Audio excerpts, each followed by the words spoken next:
Il a si souvent emprunté le même chemin qu'il pourrait le faire les yeux fermés. D'accord.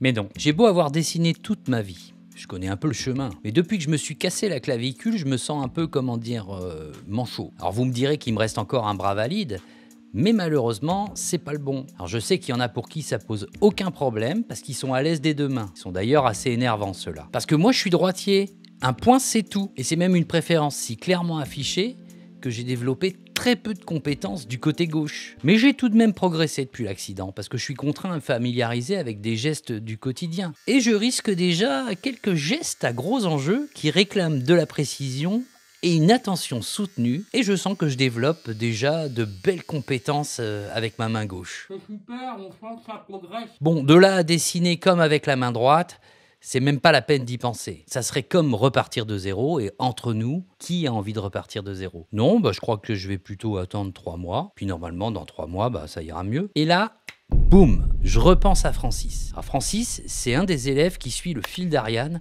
notre programme de dessin en ligne. Eh bien, il y a quelques mois, je reçois un message dans lequel il m'explique qu'il réapprend le dessin suite à un accident vasculaire qui l'a laissé partiellement paralysé. Alors Francis voulait savoir si je connaissais des méthodes pour transférer les apprentissages de la main droite vers la main gauche. Alors je lui prodigue quelques vagues conseils, je lui suggère la référence d'un bouquin et puis quelques encouragements. Mais c'est insuffisant.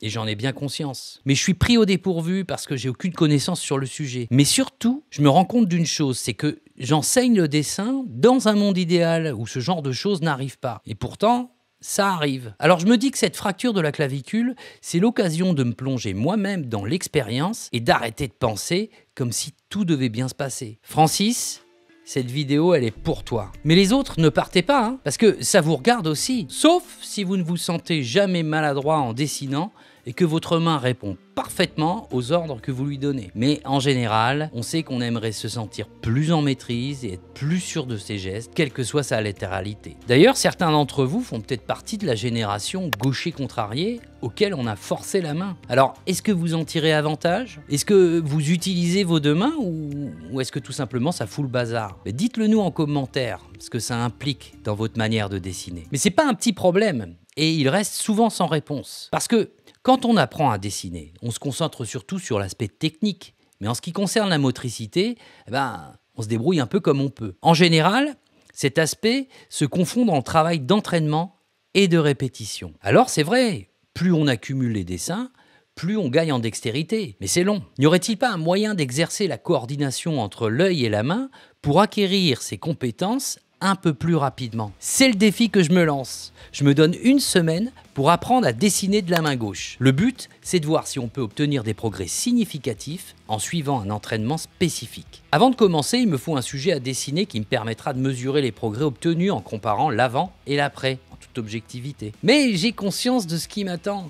Et en vrai, je me suis mentalement programmé à produire sous vos yeux une bouse considérable. Et ça peut influencer mon choix au risque de fausser l'expérience. Il voit le coup de fil. Alors, à qui allez-vous faire ce cadeau empoisonné, en quelque sorte? Je vais appeler un collègue.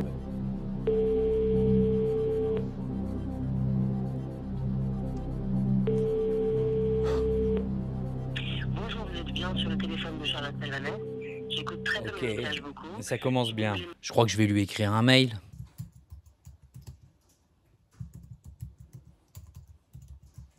Blablabla, j'ai besoin de ton aide pour ma prochaine vidéo.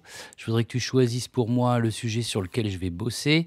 C'est peut-être ce que tu veux, sachant que je vais dessiner sur une durée 20 minutes et je vais faire un dessin au trait sans valeur. Tu peux être très gentille ou affreusement méchante. Mon destin est entre tes mains. Bon, en attendant sa réponse, je vais vous expliquer comment je vais procéder. D'abord, je vais commencer par faire un premier dessin qui servira d'état des lieux. Comme ça, on verra d'où je pars avec la main gauche. Ensuite, je ferai un bilan de cette expérience pour déterminer les points à travailler. Et enfin, je pourrai concevoir le training quotidien auquel je vais m'astreindre pendant une semaine. Je vais vous montrer à chaque étape ce que je fais et comment je le fais. Et on verra à la fin si ça m'a permis de progresser ou pas. Maintenant, il est temps de découvrir le modèle que Charlotte m'a déniché. Bon, au moins c'est pas une vue aérienne de New York, c'est déjà ça. C'est une sculpture de Paul Richer, le bûcheron de la forêt de la Londe, qui date de 1903. Assez parlé, on a du bois à couper. Il va falloir dessiner de la main gauche. En plus, ça va être filmé. Je risque d'être très limité dans les gestes que je fais. J'ai pas beaucoup d'amplitude. Donc je me dis que je vais le tenir plutôt comme ça.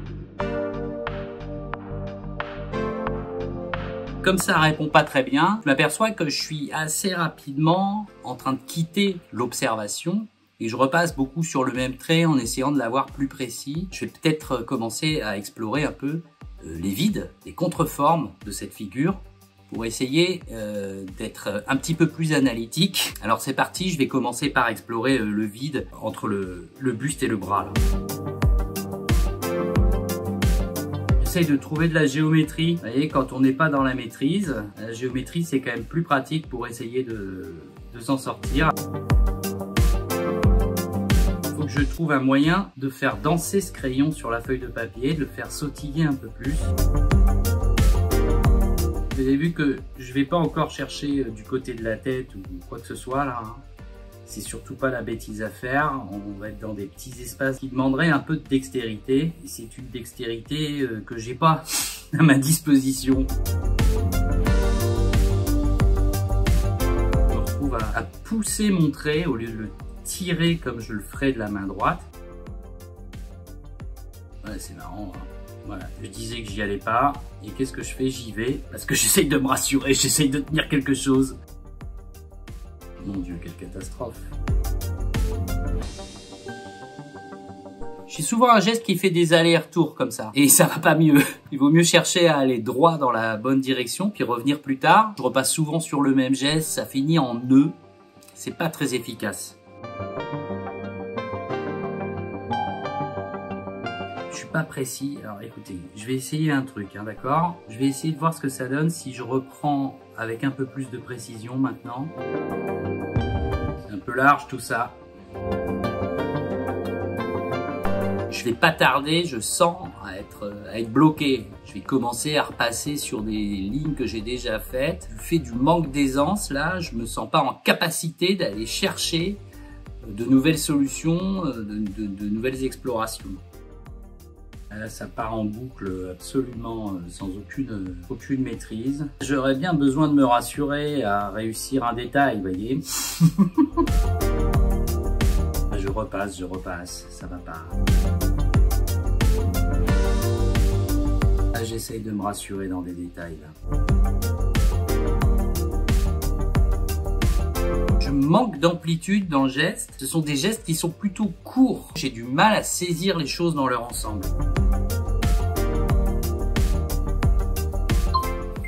Voilà, alors j'ai le chrono qui vient de s'arrêter. On va essayer de débriefer ce qui s'est passé.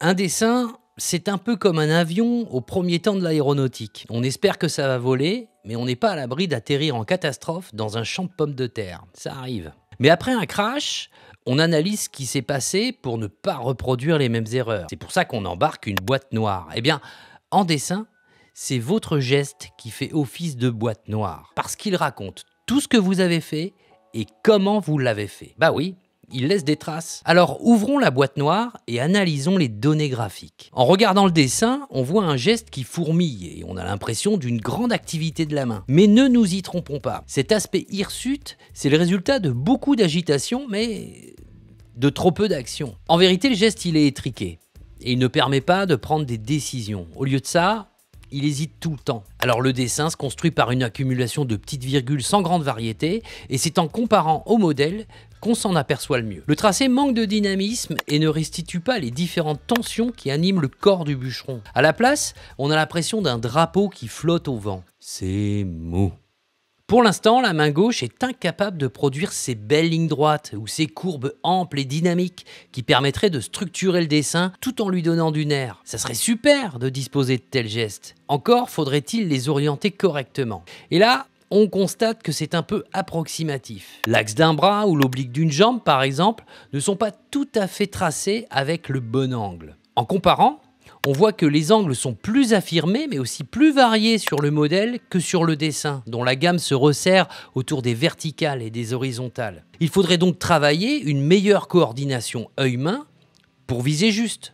Parce que qui dit angle, dit géométrie. Et à cause de ces approximations, c'est toute la géométrie du dessin qui est bancale. Regardez cette figure. Elle est composée de multiples formes qui s'enchaînent et se nouent entre elles comme les maillons d'une chaîne. C'est ça la géométrie. Mais pour tracer cette géométrie, il faudrait non seulement de la précision, mais aussi une main capable d'opérer des changements de direction rapides pour saisir ces formes et les boucler. Et là, j'ai un sérieux problème. Parce que si l'œil voit vite, ma main gauche, elle répond pas à la même vitesse. Elle est un peu flemmarde. Et si ça devient laborieux, elle se laisse glisser sur la pente la plus facile à prendre. Regardez-moi ces gestes qui se densifient sur les contours qui longent la silhouette du bûcheron. C'est un véritable toboggan. Parce que, à la vitesse à laquelle je dessine, ma main gauche est tout juste capable de suivre une ligne qui fait le tour de la figure. Du coup, je dessine une clôture au lieu de dessiner un enchaînement de formes cohérentes. Mais quand est-ce que tu vas faire ce qu'on te demande ? Ah, ne réponds pas, hein. Vous allez me dire, t'énerve pas, Laurent. Ralentis, ça ira mieux. C'est un bon conseil, mais un peu difficile à appliquer parce que la main obéit à un truc dont on n'a pas encore parlé. C'est la psychologie du dessinateur. Et dans le cas présent, elle est mise à rude épreuve, ma psychologie. Parce que les sensations que je reçois m'indiquent que c'est en train de partir en cacahuète. Je me retrouve à pousser mon trait alors que j'ai l'habitude de le tirer. Je me demande comment positionner la main qui me cache la moitié de ce que je dessine. Le contact avec le papier devient désagréable. Et quand je vise une zone, je tape à côté. N'en jetez plus. C'est d'autant plus frustrant que je sais exactement ce qu'il faudrait faire pour construire mon dessin correctement. Mais là, c'est panique à bord. Et je pense que vous vivez exactement la même chose quand vous avez compris théoriquement comment faire, mais qu'en pratique, ça ne va pas. Et donc, comme j'utilise beaucoup de bandes passantes pour m'inquiéter, il en reste moins pour planifier les tâches correctement. En résumé, plus je panique, plus j'accélère. Et c'est tout le processus qui est désordonné. Alors le recours au contour, c'est rien d'autre qu'une tentative désespérée de réassurance. En caressant la forme par l'extérieur, comme un doudou, on se donne l'impression qu'elle est là. Bon, y a du pain sur la planche. Je crois que c'est le moment de passer à l'entraînement. Un entraînement, c'est comme une bonne alimentation. Il doit être équilibré. Au menu, 10 exercices variés que je vais pouvoir alterner. Ils ne doivent être ni trop faciles ni trop durs. On évite à tout prix l'ennui ou le surentraînement parce que ça serait contre-productif. Pour ça, c'est important de se fixer un cadre temporel et de s'y tenir. J'ai donc décidé de m'entraîner 1 heure par jour parce que c'est une durée raisonnable et que ça se cale facilement dans un emploi du temps. Ça veut dire que je choisis de me concentrer sur l'aspect qualitatif plus que sur l'aspect quantitatif. On n'est pas à la mine non plus. Alors ce créneau d'1 heure, je vais le découper en 3 tranches de 20 minutes. Parce que d'une part, ça va me permettre de varier mon menu d'exercice quotidien, mais aussi parce qu'une durée de 20 minutes, ça correspond exactement à la capacité de concentration maximum d'un individu moyen. Donc, je m'assure de tirer profit de chaque bloc que je peux en plus répartir dans ma journée. Efficacité et tranquillité. Le cadre est posé. Donc maintenant, voyons comment j'ai rempli ce créneau et avec quels exercices et surtout, dans quel but. Pour faire copain-copain avec cette main gauche un petit peu trop sauvage, je commence par mettre en place une petite routine quotidienne. Pas question de l'adresser brutalement. On va approcher les choses en douceur. Pas de sujet, pas de modèle, aucune règle. Je fais un peu comme quand on parle au téléphone et qu'on griffonne distraitement pendant la conversation. Et pour reproduire cet état d'attention diffuse, j'écoute un bon podcast et je me lance au hasard. Alors évidemment, le plaisir n'est pas immédiat. Au début, je me sens maladroit, je manque d'inspiration, mais progressivement, je me laisse prendre au jeu. Vous connaissez la chanson « 3 petits chats, chapeau de paille, paillasson ». Vous êtes déjà en train de compléter la boucle dans votre tête. Eh bien, ça fonctionne exactement sur le même principe. Un premier dessin appelle le suivant, je laisse le podcast interférer et la page s'emplit d'un joyeux mélange de dessins, de gribouillages et de prise de notes écrites. Ça n'a aucun sens, mais le but, c'est de ne pas interrompre la boucle. Et c'est marrant de voir comment, délivrée de toute pression psychologique, la main se libère. Alors, pour la stimuler davantage, je pioche dans un éventail d'outils variés, des crayons, des feutres, fins ou larges, ou encore une plume. Et à chaque changement de crayon, la main doit s'adapter à l'épaisseur du trait, à la souplesse de la pointe, ou encore à la fluidité du débit. Et mine de rien, sans faire d'effort conscient, elle bosse. C'est tellement agréable de se laisser aller à dessiner avec une attention diffuse que le plus difficile, c'est de s'interrompre au bout de 20 minutes. Mais bon, on n'est pas là que pour rêvasser et j'ai besoin d'introduire un peu de rigueur dans mon entraînement. On a vu que pour structurer le dessin, j'ai besoin de tracer de belles droites, bien sûr. L'inconvénient, c'est que la main gauche a tendance à tracer des courbes sismiques. Je dois donc exercer mon bras gauche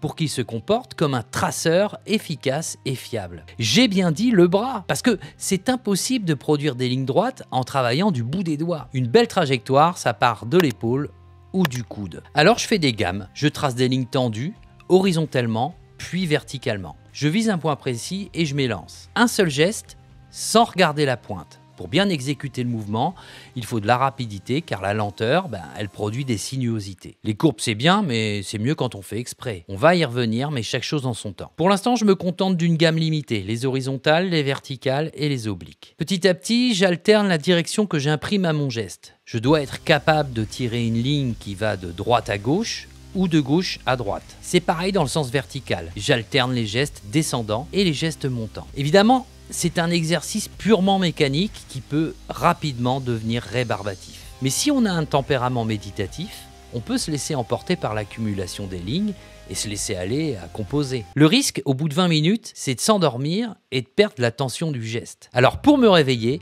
j'alterne avec quelque chose de plus sportif. Tracer des courbes, on l'a déjà dit, c'est une activité périlleuse qui demande vitesse, rythme et souplesse. Il faut en plus une certaine vista pour viser juste entre les piquets et garder la bonne trajectoire. Sinon, c'est la sortie de piste. C'est certainement l'exercice que j'ai trouvé le plus difficile et je suis certain qu'il me donnerait aussi pas mal de fil à retordre avec la main droite. Comme quoi, on a toujours intérêt à entraîner sa motricité. Avant d'enchaîner les virages, je commence par m'exercer à tracer de simples courbes. Une courbe, c'est 3 points. Un pour le départ, un pour l'arrivée et entre les deux, le point de tangente à partir duquel la courbe change de trajectoire. En variant la distance entre ces 3 points, j'obtiens des courbes plus ou moins régulières et plus ou moins tendues. Déjà, à ce stade, c'est pas simple car la main doit changer de trajectoire au point de tangente. Et comme à ski, je prends du quart pour virer. Pour effectuer le virage sans perdre l'adhérence, la pression sur l'outil est plus forte, mais il faut relâcher aussitôt pour reprendre une trajectoire fluide. Je répète cet exercice pendant 10 minutes en traçant des courbes en forme de C, de D, de U ou de U inversé. Et puis, c'est le départ du slalom. Je dois passer entre les portes en dessinant des courbes les plus dynamiques possibles. J'alterne les C et les D jusqu'à la ligne d'arrivée. Progressivement, je varie l'espacement des piquets pour dessiner des courbes plus ou moins tendues. C'est très laborieux et je fais la descente en chasse-neige à 2 à l'heure. Ça manque de rythme.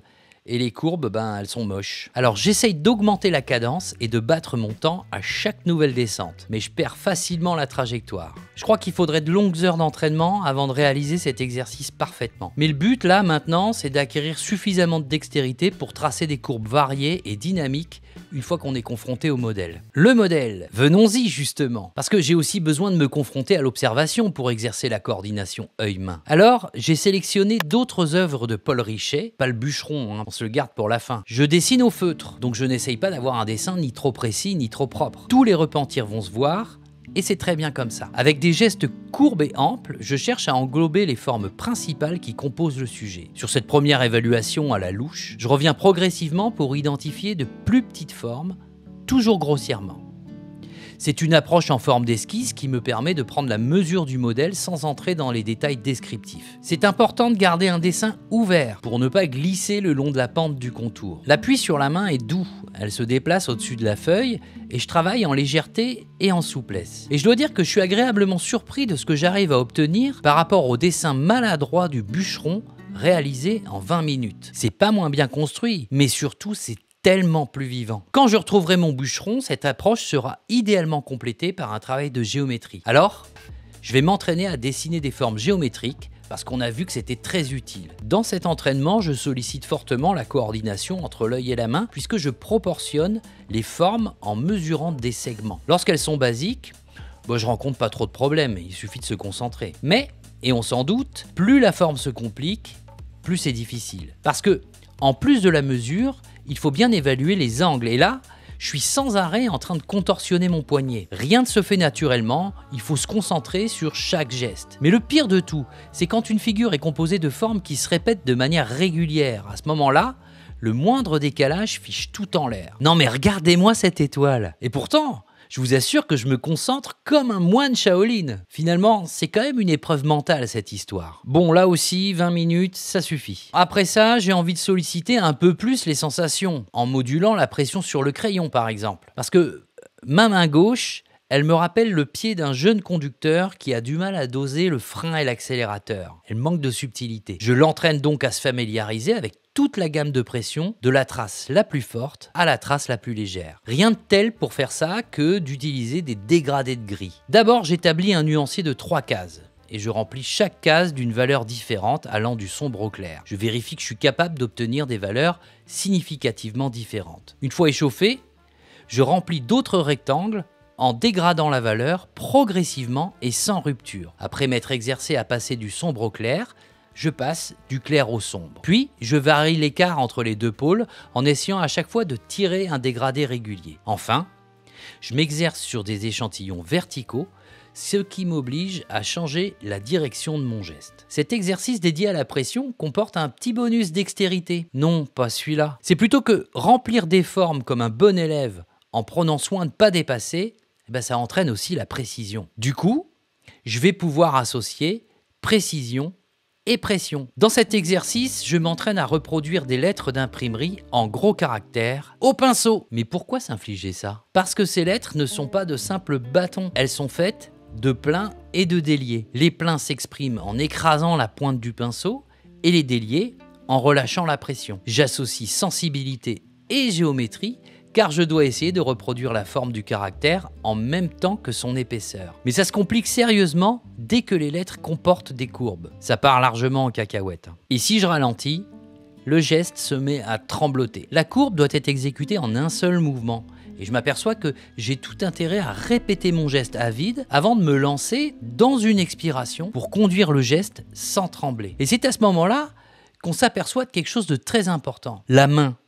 C'est pas la partie du corps qu'on utilise pour dessiner. Elle est reliée à l'ensemble du corps. Donc, la manière dont on se tient, autant que la manière dont on respire, ont une incidence sur le geste du dessin. Et j'enfonce le clou dans l'exercice suivant. Il s'agit de dessiner des silhouettes pleines, directement au pinceau, et sans tracé préalable. Je mobilise à peu près les mêmes compétences que pour dessiner des lettres, mais la difficulté monte d'un cran. Parce que cette fois, je suis confronté à des formes complexes dont la structure est dissimulée dans le noir. Alors c'est beaucoup plus difficile à construire parce que c'est très abstrait. Du coup, ma capacité de planification est fortement sollicitée. De plus, la complexité des formes exige une grande variété de gestes et je dois régulièrement adapter le positionnement de la main gauche qui, en prime, masque les limites de la silhouette sur la gauche. Et c'est là que je suis bien content de ne pas travailler avec un vrai pinceau et de l'encre. Parce que la main aurait récolté autant d'encre que la feuille de papier. Vous avez sûrement remarqué que je travaille avec un feutre à pointe pinceau qui sèche presque instantanément, ce qui facilite grandement la mise en œuvre de l'exercice. Si vous êtes intéressé, je vous mets la référence en description. Mais si vous n'aimez pas vous salir, j'ai encore mieux à vous proposer. Parce qu'on peut très bien pratiquer le dessin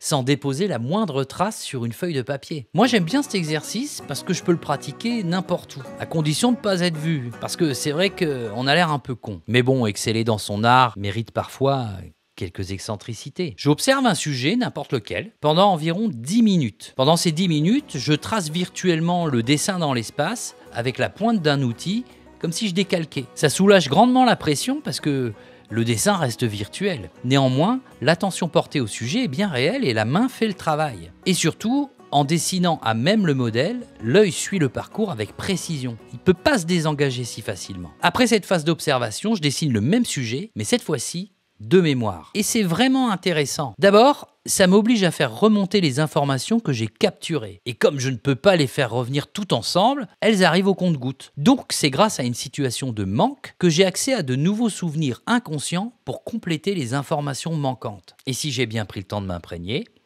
ça revient. Ça veut dire que je suis obligé d'oublier pour avoir accès à ma mémoire. Le résultat est loin d'être complètement absurde. Et la comparaison avec le modèle, elle est pleine d'enseignements. Parce que je vois ce sur quoi j'ai porté mon attention, mais également les zones blanches, là où je capte rien. Et donc je tire des informations précieuses concernant la manière dont je regarde. Et c'est d'autant plus précieux qu'on a peu souvent l'occasion de se pencher dessus, tellement on est obsédé par la façon dont on dessine. Mais là c'est très clair, on dessine comme on regarde. Mais on peut aller encore plus loin dans l'utilisation de la mémoire, en travaillant sans modèle et en ne dessinant pas. Le dessin, il se forme avant tout dans la tête. Il suffit de se concentrer et de se projeter. Après mon tête-à-tête de 20 minutes avec le bûcheron, je m'en suis fait une certaine image. Bah oui, ma mémoire a enregistré pas mal d'informations que je peux faire remonter à la surface. Et ça, c'est encore mieux que le air drawing, parce que vous pouvez le pratiquer au lit, peinard. Je suis détendu. Je respire calmement en fermant les yeux. Je m'imagine en train de réaliser le dessin de la main gauche. Tout est fluide. La stratégie à entreprendre, autant que les bons gestes qui se succèdent. C'est important de voir les choses se passer de manière idéale, de visualiser un enchaînement positif et un résultat parfait. Parce que notre cerveau n'apprend pas à partir de rien, il s'appuie sur l'ensemble des expériences passées. Alors, si on cumule des expériences négatives, elles finissent par s'ancrer profondément, ce qui rend les apprentissages difficiles. Au contraire, un état de visualisation positive permet de se programmer pour la réussite. Un bon entraînement de fumiste. Mais pas du tout! Les champions qu'on ne peut pas accuser de tirer au flanc lorsqu'il s'agit de s'entraîner, eh bien eux, ils pratiquent tous cette discipline. Ça fait partie du job. Ils se visualisent dans une réponse idéale à une situation donnée pour être capables de la reproduire dans la réalité lorsque le stress de la compétition risque de tout dérégler. Bon, je vous laisse. Demain, j'ai compète. Bienvenue pour ce match qui oppose le bûcheron de la forêt de Londe à Laurent Malagauche. On se souvient que la dernière fois, le dessinateur avait pris une sérieuse correction. C'est parti! On commence par une approche globale, tout en ovoïde, sans appuyer. Le dessinateur s'appuie sur de belles courbes dynamiques. On sent qu'il suit un plan de jeu beaucoup plus solide que lors du match aller. La main est plus calme, il se montre beaucoup plus patient. Et ça paye. Oh, belle géométrie! Il avance progressivement en dimensionnant une forme après l'autre. Il répond bien aux différentes variations dynamiques que lui impose le bûcheron. Ah, on a un dessin beaucoup plus dynamique et aussi beaucoup plus fouillé que la dernière fois. On imagine qu'il s'est rassuré après ce nouvel affrontement. Il a lancé un sérieux message à ses adversaires. L'entraînement, ça paye. Bon, tout ça, c'est quand même beaucoup d'efforts, beaucoup d'entraînement. On va continuer à travailler et l'idée, c'est de faire encore mieux la prochaine fois. C'est vrai qu'au bout de seulement une semaine d'entraînement, moi j'estime que le bilan est plutôt positif. Mais vous en pensez quoi? Dites-moi en commentaire si vous êtes convaincu par l'expérience ou si vous avez d'autres idées d'entraînement. Pour ma part, je trouve que le dessin est plus dynamique, mais aussi bien mieux structuré. Mais ce qui est frappant, c'est que alors que la durée de travail est exactement la même, il est bien mieux fouillé et bien plus varié. C'est comme si j'avais gagné du temps. Alors j'ai indéniablement gagné en aisance et ça m'a permis de retrouver de meilleurs réflexes. Ça veut dire qu'en étant plus serein et plus calme, je suis plus méthodique. Et bien ça, à mon avis, c'est la principale leçon à retenir de cette expérience. C'est que si travailler sa motricité rend plus adroit, être plus adroit permet de mieux s'organiser. Le gars vient de comprendre le sens du mot psychomoteur. Bah oui, mais les deux vont de pair.